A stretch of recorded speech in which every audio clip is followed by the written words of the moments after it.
A day in my life. Hello mga mi!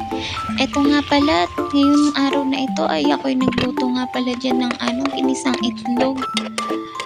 At mukhang nangninikit pa nga sa kawali, ewan ko ba bakit ba ganito?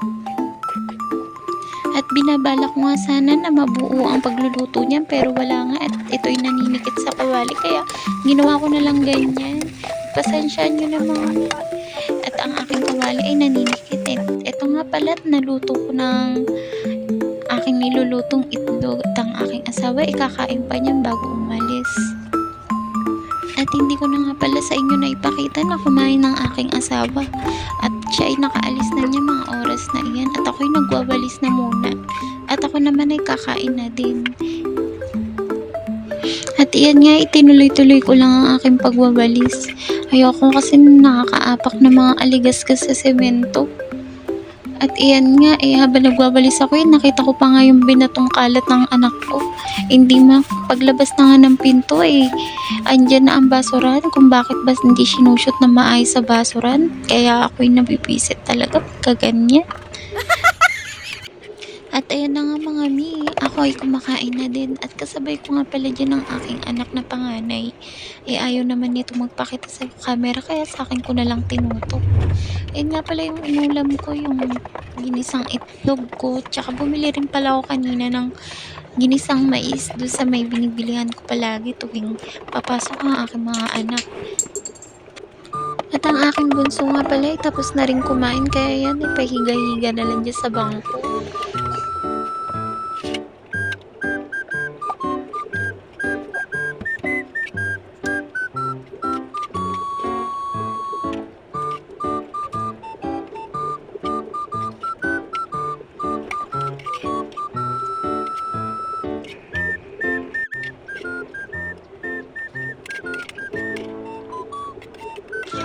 At ayan nga pala mga mi, ako'y nakatapos na rin kumain.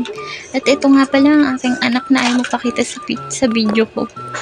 At ito nga pala at aking pinaiinom na ang aking bunso dyan ng vitamins at yung gamot niya sa lagnat. Ito ay hinihiga ng mga ilang araw na. Kaya pinapainom ko siya niyan at siya nilalagnat dahil sa kanyang higa. At ito nga pala ako at nagpakit-cute pa nga sa camera. Oh, mga mi, yan nga pala uli yung ginagamit kong sabon. Bili na rin kayo ng ganyan, mga mi. Yan na yung 165 lang sa Orange App. Kaya order na.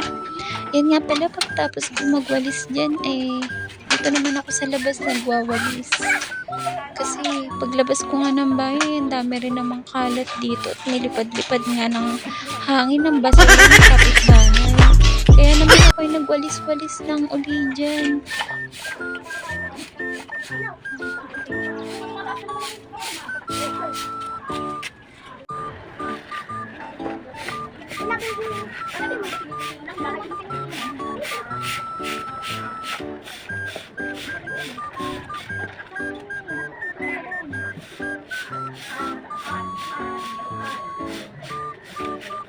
At ito nga ay parang medyo malakas-lakas ang hangin dito sa aming labas.